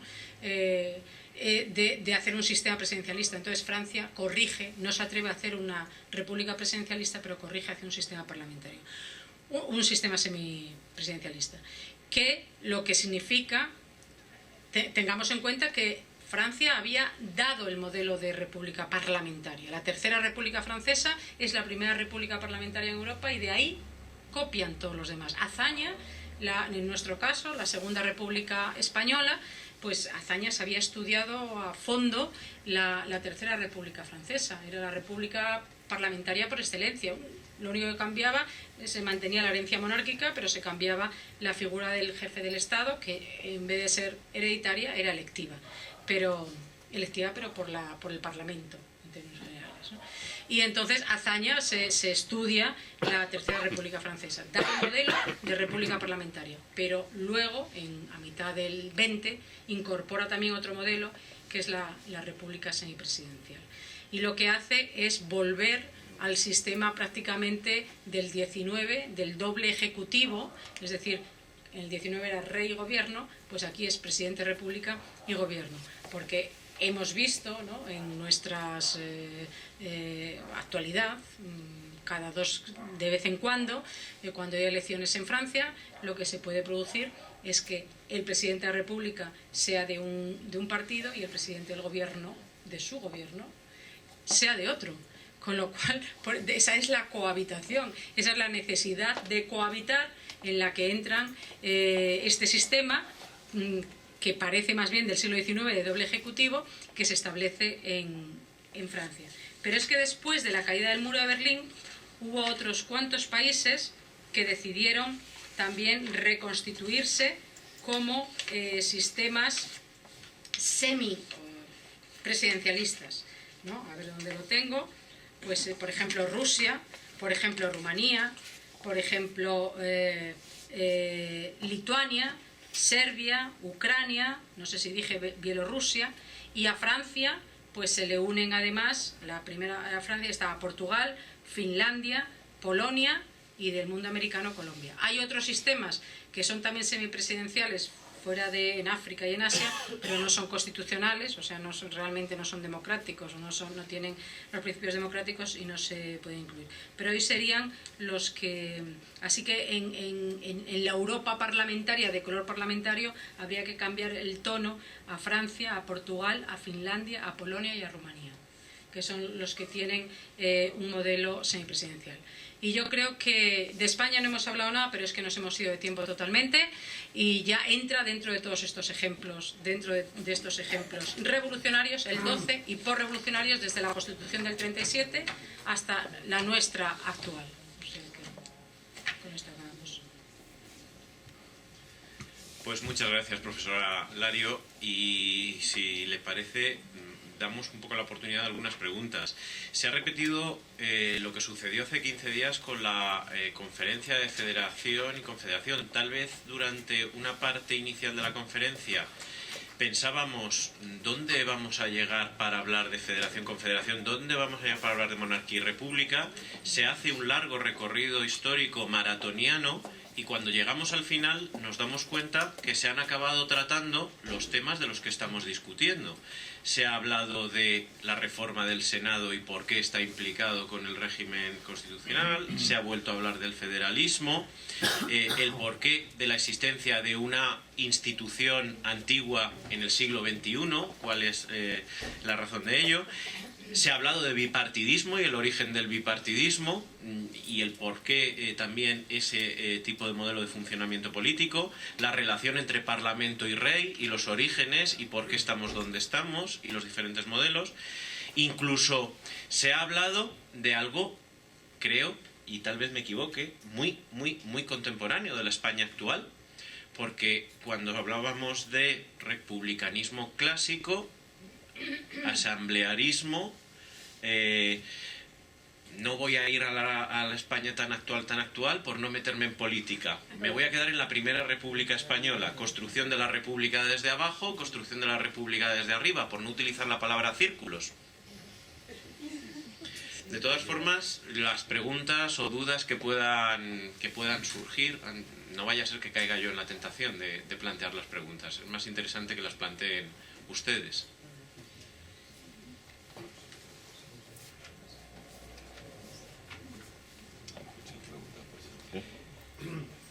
Yo en algún momento he oído a la profesora Lario hacer referencia a unos datos que ponen en duda tal vez algún planteamiento de las repúblicas son de por sí el máximo de democracia frente a las monarquías donde hay una institución que no es elegida democráticamente. Y sin embargo, hay datos de desarrollo o incluso de valoración de los regímenes políticos que tal vez ponen en cuestión esto. ¿Cuántas repúblicas hay en el mundo democráticas? ¿Cuántas repúblicas no lo son? ¿Cuántas monarquías en el mundo son democráticas? ¿Cuántas monarquías no lo son? O incluso relacionar modelo de Estado, república, monarquía, con índice de desarrollo. Sí, efectivamente, pues si vemos las monarquías nórdicas, por ejemplo, las más desarrolladas, las más democráticas, son monarquías. Es que al final, en la monarquía parlamentaria, el rey no es un poder político. Por lo tanto, no es lo que cuenta. Por eso es un poco, por eso a mí me produce cierta preocupación cuando en los momentos de crisis o en los momentos en que hay que resolver muchas cosas, o sea, que se nos está cayendo la casa por aquí y por allá, se nos ocurre ir a mirar a un actor que realmente no tiene nada que ver, que no tiene nada que ver en nuestros desperfectos, en el desconchamiento de las paredes, porque está en otra órbita. O sea, que no tiene que ver en el funcionamiento político. Es claro, legítimo, digamos, esa querencia de pensar de por qué no seríamos plenamente democráticos, diríamos, si no hubiera ninguna, o sea, si no hubiera ninguna institución que realmente no fuera elegida, ¿no? Pero claro, si consideramos que precisamente se ha mantenido que no fuera elegida para que tuviera una virtualidad constitucional, que es el apartidismo, y solamente ese, porque realmente no tiene otro poder político, que es lo que decía Benjamin Constant, pues entonces lo miraríamos de otra manera, ¿no? Es que no tiene trascendencia política y sin embargo sí que puede tener utilidad constitucional, ¿no?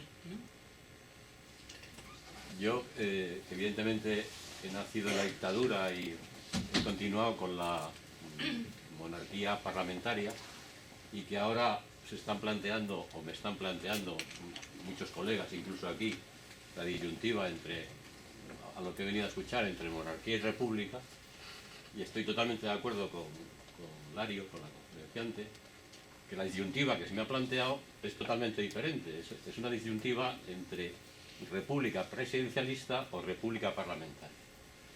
Entonces, la discusión monarquía-república para mí está perdiendo cada día más sentido porque efectivamente es una figura que la tenemos ahí en un cuadro, que ha cambiado, no hemos cambiado, pero que realmente es decidir entre un Estados Unidos o un Francia o un Italia, pero que es una tercera república, porque yo creo que ahí aparece tres tipos de gobierno, tres tipos de república: la presidencialista, la francesa, que sería la semipresidencialista, y la italiana, que sería parlamentaria.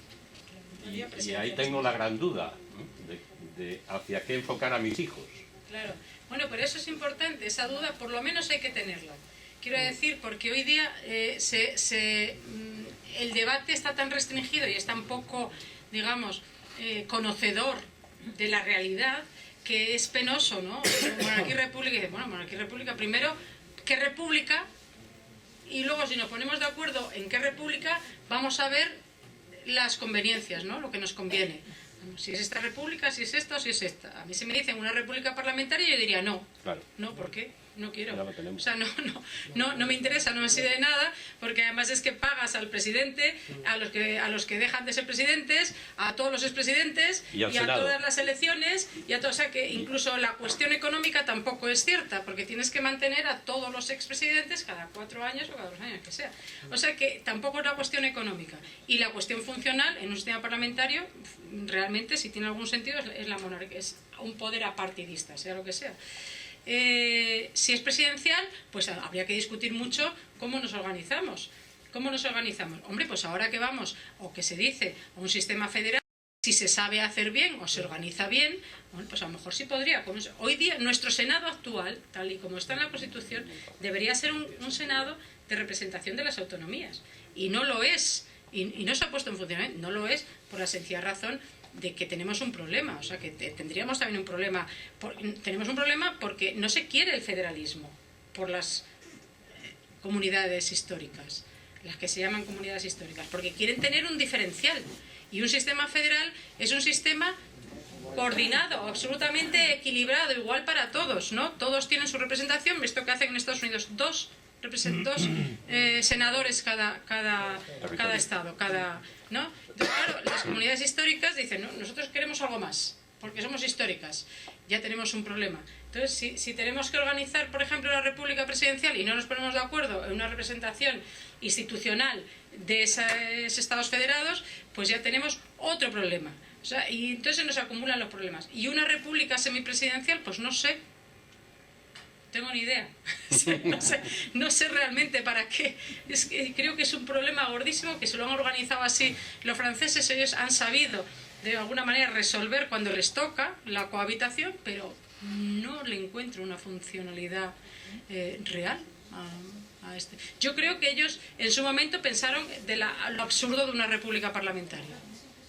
Temieron la república presidencial e hicieron una cosa mixta, pero sin saber realmente para qué o qué beneficios trae. Ya sabemos la grandeur de los presidentes franceses, que realmente actúan como los reyes, como los reyes o más, porque un rey todavía tiene que disimular, digamos, hoy día los reyes en una monarquía más o menos tampoco, pues depende, ¿no? Pero un presidente tiene una representación tremenda porque es elegido y tiene su apoyo, sus votos, ¿no? Entonces su personalidad y su grandeur, ¿no?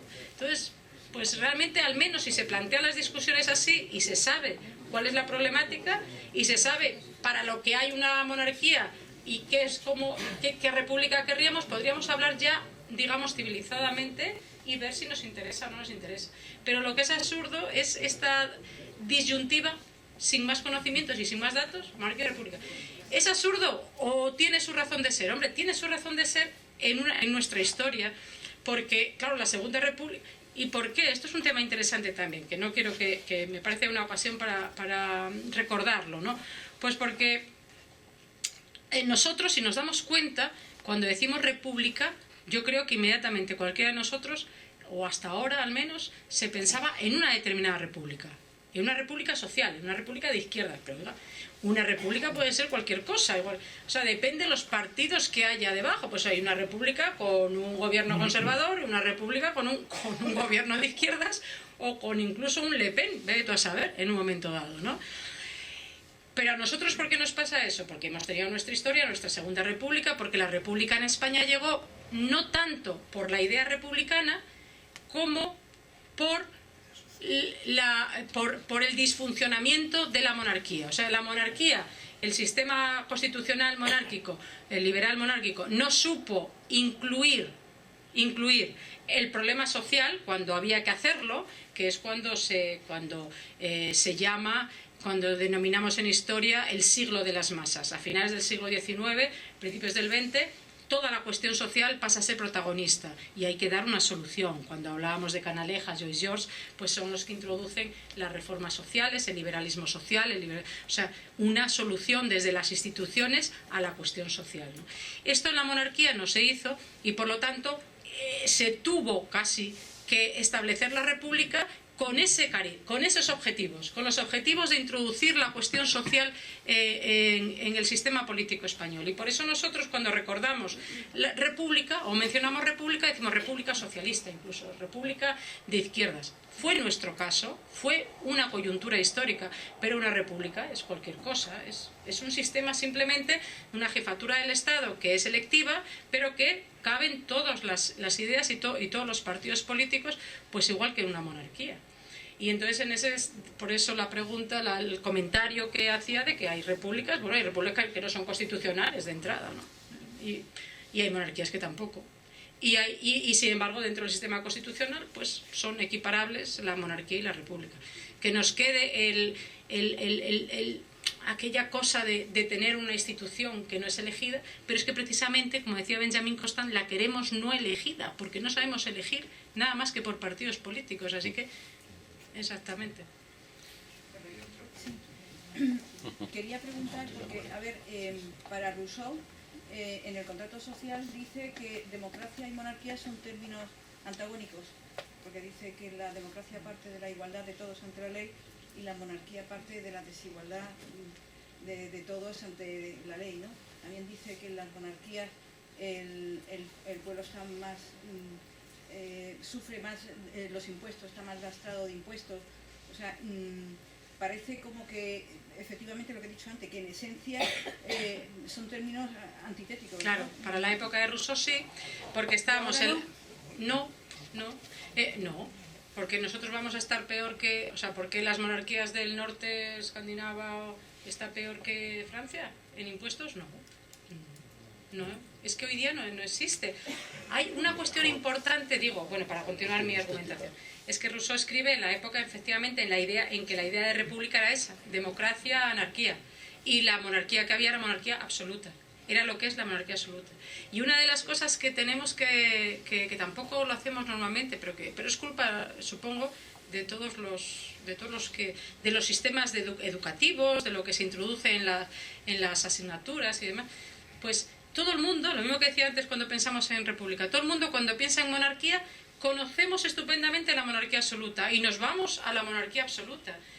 Pero hay que ser conscientes que desde que estamos en el sistema constitucional, la monarquía constitucional no tiene nada que ver con la monarquía absoluta. Se mantiene el nombre de monarquía porque es hereditario, pero en todo lo demás no tiene nada que ver, porque tampoco hay ya una aristocracia que haga la corte, ¿no? Que constituya el órgano de gobierno de la monarquía, digamos, una corte llena de aristócratas, de nobles, que son los únicos que acceden al gobierno de la nación y demás. Esto ya no existe.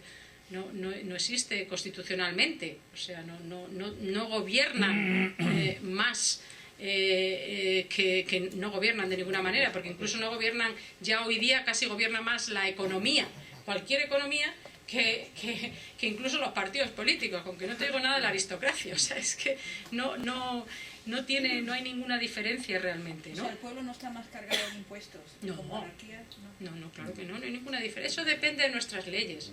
Las leyes las hacen los partidos políticos. Y eso lo hacemos nosotros según cómo funcionemos nosotros en nuestro sistema, según nuestra cultura política. Es verdad que los países del sur tenemos cierta tradición primero, menos tradición constitucional, Inglaterra tiene una historia constitucional mucho más larga, y Estados Unidos se benefició de que cuando los Estados Unidos se independizan, las 13 colonias se independizan, ya han vivido un siglo bajo un sistema constitucional. O sea, porque desde el siglo XVII en Inglaterra se hizo la revolución, está el sistema constitucional, la monarquía constitucional, y cuando las 13 colonias se independizan ya saben lo que es un gobierno constitucional. Ellos ya, las colonias, se van gobernando a sí mismas, cada colonia tiene un sistema de gobierno que reproduce el sistema constitucional inglés. Y precisamente las 13 colonias se levantan contra Inglaterra, no en contra de la monarquía absoluta, porque no existe, no en contra del rey inglés ni en contra de la Constitución, sino a favor de la Constitución inglesa, diciendo que, puesto que uno de los principios básicos del sistema constitucional es que no vamos a pagar impuestos que no hayamos acordado nosotros, resulta que a las colonias americanas el rey inglés le quiere imponer impuestos mientras ellos no están representados en el Parlamento inglés. Ese es el principio que alegan. Es que nosotros defendemos la Constitución inglesa y no podemos aceptar unos impuestos que nosotros no hemos aprobado. Esa es la revolución. Entonces, por eso digo que es que una cosa es luego el funcionamiento político, mejor o peor, más o menos corrupción, más o menos controles, más o menos bien establecido el sistema. Es fundamental establecer bien los poderes, el sistema constitucional, el equilibrio de poderes. Digo lo del reloj suizo. Han de funcionar correctamente, porque como se te desmande uno, se te cae todo el sistema. Y va uno detrás de otro. Entonces, es fundamental organizar bien el sistema, establecer bien los controles. No hay nada más importante que los controles. Los controles de un poder a otro y de la ley sobre las propias instituciones. O sea, eso de permitir que alguien desde dentro de una institución actúe mal es lo peor que nos puede pasar en un sistema. Pero también dice Rousseau que en la democracia se elige como representante, o sea, como jefe del Estado, al más capacitado, no por herencia, y dice además la palabra que puede ser un imbécil o un estúpido.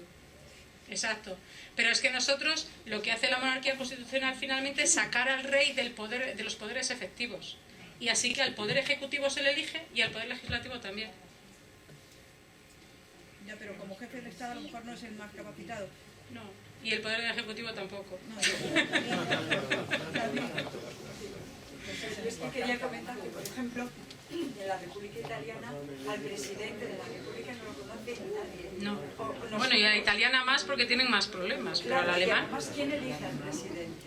Claro, en un sistema parlamentario no, el propio Parlamento. Es que no tenemos ni idea de lo que es. Pero hablando de este tema de Rousseau, es que no hay que ir a Rousseau, porque ahora mismo hay una fuerza política que no voy a nombrar porque no viene al cuento, que está diciendo aquí en España que hay que elegir entre monarquía o democracia. Y claro, esta conferencia tan clarificadora, que a mí me ha aclarado muchísimas cosas y se lo agradezco. Me alegro. Pues es que esto lo debería oír gente, por ejemplo, yo como profesora de secundaria, sé que en segundo de bachillerato, a los que dan clases hace muy poco, pues van a votar, tienen 18 años, o sea, es que este año van a votar los de segundo bueno, este año, cuando sea, en enero, en diciembre, los de segundo de bachillerato, y no tienen ni idea de Claro, nada. no se enseña. Fíjate que estas son las normas nuestras básicas de funcionamiento, digo, las normas de juego, y no se enseñan. Pero es que deben enseñarse. O sea, yo digo, vamos a ver, para romper, es que tenemos que tener la mente un poco más, siempre, aligerar un poco nuestra mente y dejar de prejuicios. Por ejemplo, fíjate si sabía lo que hacía Franco. ¿Cómo se llamaba la asignatura? Formación del espíritu Formación del espíritu nacional. Hombre, es que hay que enseñarlo. En una democracia hay que hacer una formación constitucional. Claro, hay que conocer las normas. Es que decidimos todos cada día y no sabemos cuáles son, pero ni siquiera conceptos básicos, ni siquiera conceptos básicos. Y que no voten a los 16, como quieren que se vote en Cataluña. O aborten. No, es que es disparatado. Una de las últimas preguntas. Vamos a ver, estamos hablando de dos sistemas que aparentemente lo que tienen es una diferencia de reparto de poder. Parten de repartir el poder de monarquía, pero al final lo que buscan es repartir el poder. ¿Dos sistemas, el presidencial y el parlamentario? No, el sistema de monarquía o sistema de república. Ah, bueno, sí, Depende también, pero bueno. ¿qué monarquía? En teoría los dos parten de unos movimientos revolucionarios que pretendían devolver el poder al pueblo. O sea, estaba en manos de poderes absolutistas y vienen a devolver el poder al pueblo, o intentan eso. Yo creo que lo que ha derivado en todos estos cambios que ha habido tanto en un sistema o en el otro es que realmente ha ido perdiendo poder el pueblo. O sea, realmente ahora, esta disyuntiva que hay ahora, que si monarquía o república, cualquier partido o sistemas nuevos que intentan salir a la palestra indican que van a devolver el poder al pueblo. Porque yo creo que el concepto que sí que va teniendo los que vamos entrando en la democracia es que en estos sistemas, uno y otro, que ha salido ahora también en una de las preguntas, es que realmente que elegimos partidos. O sea, realmente elegimos partidos, es una democracia velada, por decirlo de alguna manera. Y eso es lo que al final creo que está en el fondo de una cosa u otra. Es que yo digo, siempre digo que es que, hombre, llevamos 200 años con el sistema. Hombre, también podemos innovar de vez en cuando, habrá que pensarnos.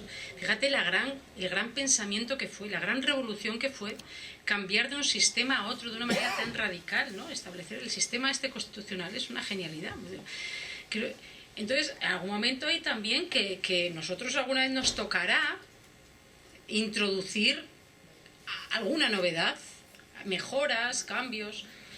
Yo por eso, lo único que, por ejemplo, a mí me llama la atención, como aquí ha salido ya varias veces, me llama la atención que en este partido de Podemos, yo sí lo voy a decir, pero porque es una observación solamente de análisis, ¿no?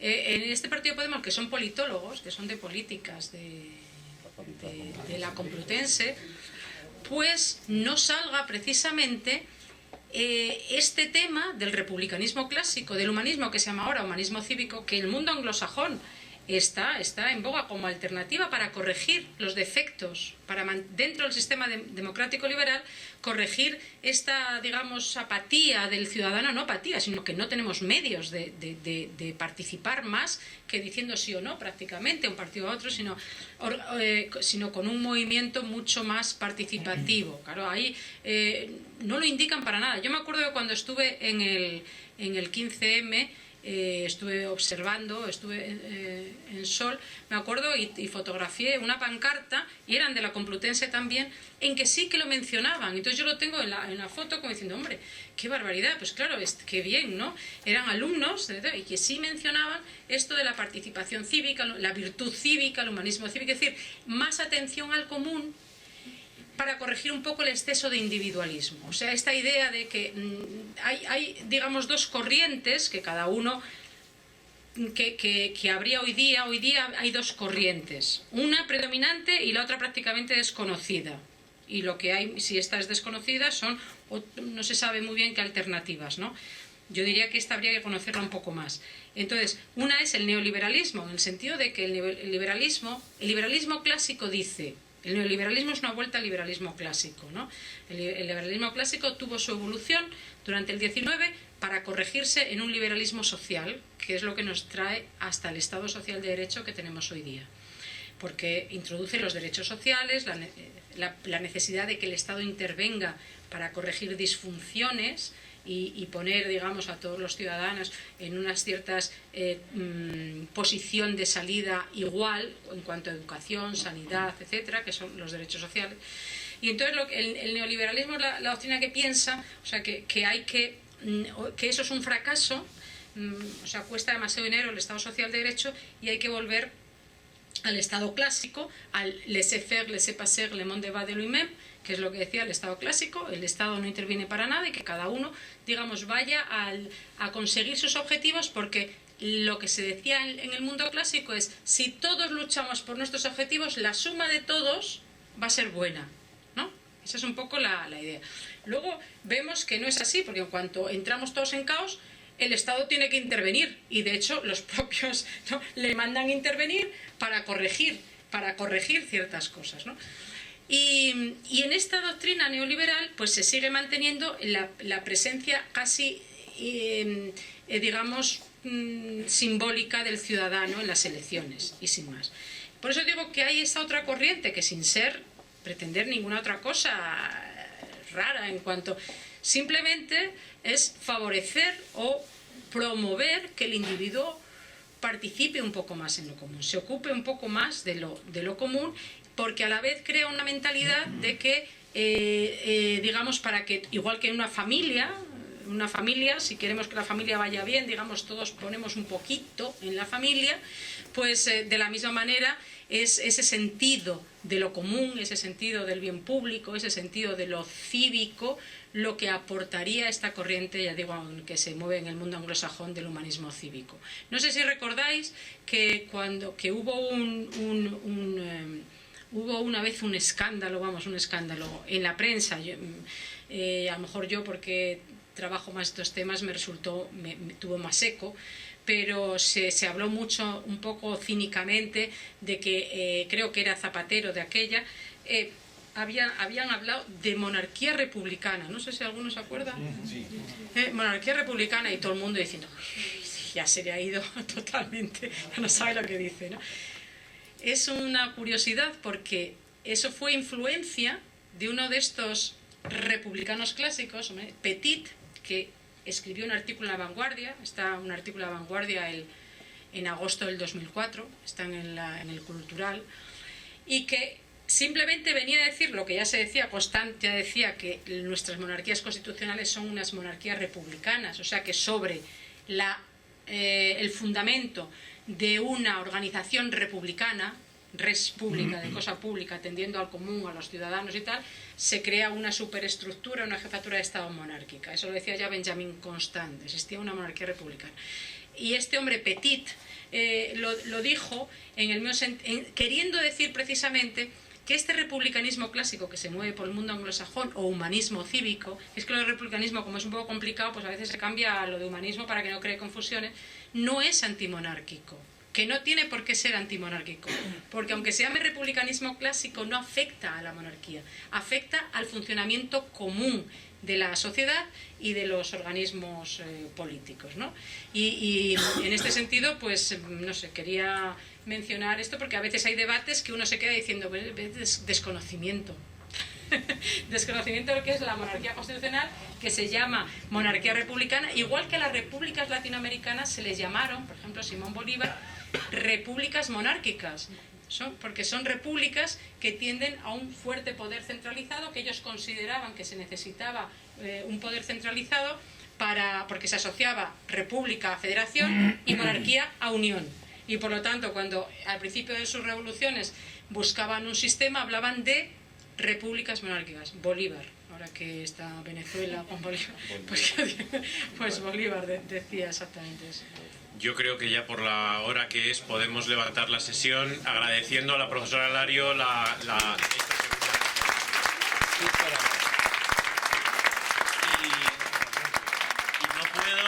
puedo dejar de hacer referencia, dado que estamos en el Colegio Profesional de la Educación, a las dos últimas referencias que se han hecho indirectamente al mundo de la educación. El que valoremos de esa forma la tal vez conveniencia de incorporación de una materia como valores ciudadanos, cívicos, constitucionales, como queramos llamarlo, pero de todas formas también como profesor de historia de secundaria tengo que reivindicar que desde la materia y desde las áreas de ciencias sociales, geografía e historia, también los profesores de historia intentamos cubrir esta parte de formación política, de formación institucional, y en este caso, a través de internet y con la presencia de dos estudiantes de segundo bachillerato en el auditorio, yo creo que algo podemos hacer para que aprendan, y yo creo que salen más preparados de lo que creemos. Muchas gracias a todos.